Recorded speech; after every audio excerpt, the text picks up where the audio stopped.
Hi chums, right, we're going to do a quick update here, about 2 or 3 minutes. This isn't going to take long. I'll just show you something here. There's the stilts. These are the stilts that the guys wear, and they're articulated at the bottom and spring loaded so that they can walk on them, and their feet go in here. These strap onto their knees, and then these are spring loaded and articulated so that they can walk. Now it's a bit of a stiff-legged walk, but they can cover a lot of ground very quick, and it gets them right up to the ceiling, so they haven't to use scaffolding. This is our drywall. This is 12.5 mil, or ½ inch drywall. A sheet of that costs about just over £6, just about $10 or $11 for a sheet of that. They're 8x4 sheets. And then we've nothing else done in here yet, because this turned out to be a bigger job in the living room than we thought it would be. But the living room's all shaded out now. Okay, so I'll deal with this bit here afterwards. I'll start here. These walls were really out of true, you know. So they've got all the sheets, the ceiling's done. Okay, the ceiling's all done. And actually, the two of the guys were up on stilts up at the ceiling. And it took the other two guys longer to cut the pieces that they needed to fit in than it took the other two boys to screw the sheets up. They used one of those guns that shoots the screws in and drills them in for them. So it's a very fast process. And then the big job came, and it was truing these walls here up. These were really out, and they used a huge amount of this plastering, what is it called? Compound, plasterboard compound. Is glue, basically, a type of glue for that. Now these walls here, this wall here, across here, and this wall across here, they're done with thermal boards. Now these are the thermal boards here. As you can see, they've got a foil back on them. Now that goes towards the wall, the outside wall, and then they've got 1 inch of foam, and then they've got ½ inch of plasterboard. And these boys cost about $50 each, about £30 each for an 8x4 sheet. So it's not cheap, you know. But the thing about it is, it'll make a great job. And as you can see, this time the boards are not on the ground, they're lifted off the ground, which means that whenever they plaster, they'll plaster down to there, and they'll leave that gap, which means no moisture can come up from the floor, from the outside wall, to get into this board here. And then the foil will resist any dampness coming through the wall here. The foil will resist that, and as you can see, there's a tiny cavity there. I'm trying to get the camera into a good position. There's a tiny cavity of about ½ inch, and that's all you need between the foil and the wall. And then the pads, you use pads to stick this onto the wall, but because of the foil, the damp can't get through into the thing, you know. So you've got a sort of an artificial cavity plus the foil to keep damp at bay. So that'll be at this part here. This took them about 2 hours to do this bit here across this wall, because it was so out of true.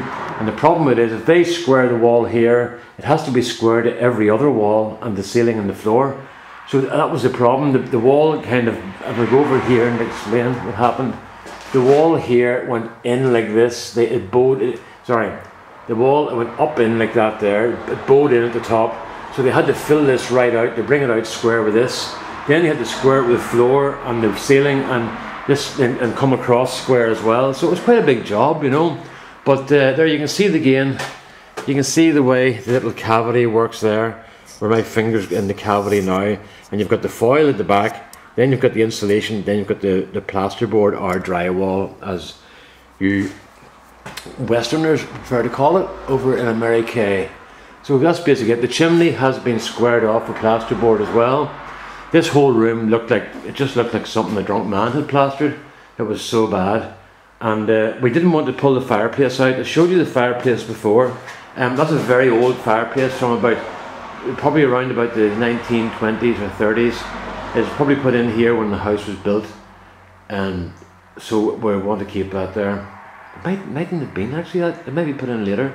Somebody said 1920s, somebody else said it might be in around the 50s.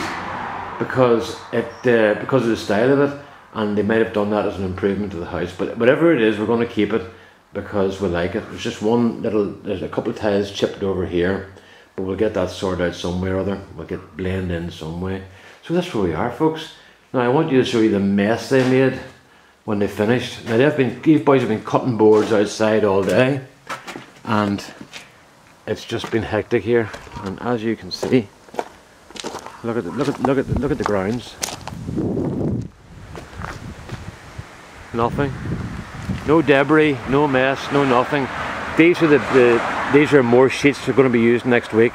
But I've got them well covered up out of the rain and stuff, you know. And look, even something like this, putting tarpaulin on the grass so that the sand doesn't destroy the grass. That'll make the grass look a bit yellow for a while, but it'll come back okay. But as you can see, there's where they were cutting plasterboard all morning, or all day, and you can't even see hardly a trace of it. All lifted up and put into the skip. So I'm very happy with the way these guys are operating here. So so that's it, folks. Really, tomorrow I'll just go inside because I don't want somebody to walk past and then video them by mistake, you know. So what's happening tomorrow?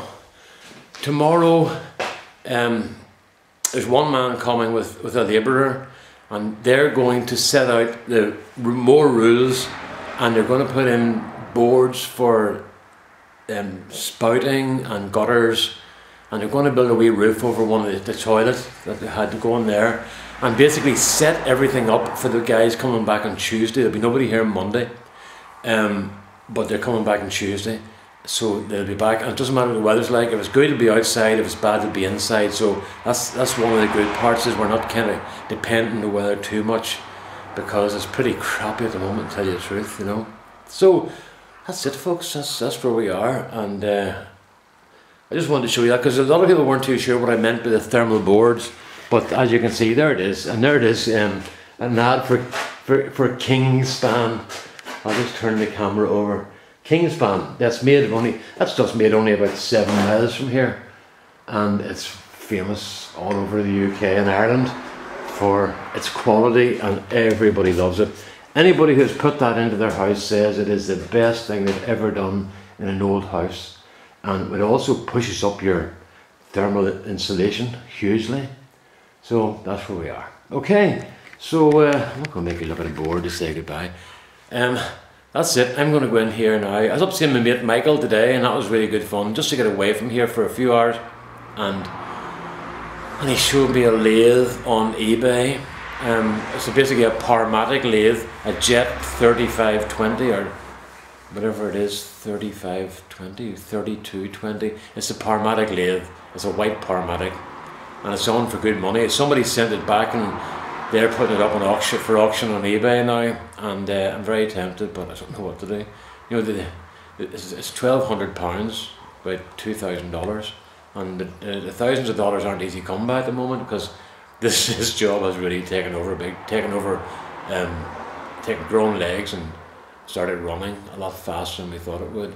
But anyway, it's getting done, and it's getting paid as it's done. So it's not a case there's going to be a big huge bill at the end. It's getting paying for it as I do.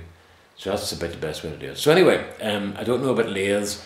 My wife is saying buy it, you know, and I'm going, I have to justify everything, you see. So I'm going, no, if I had that £1,000, I could buy more plasterboard, and I could buy cement, and I could pay me into work and stuff, you know.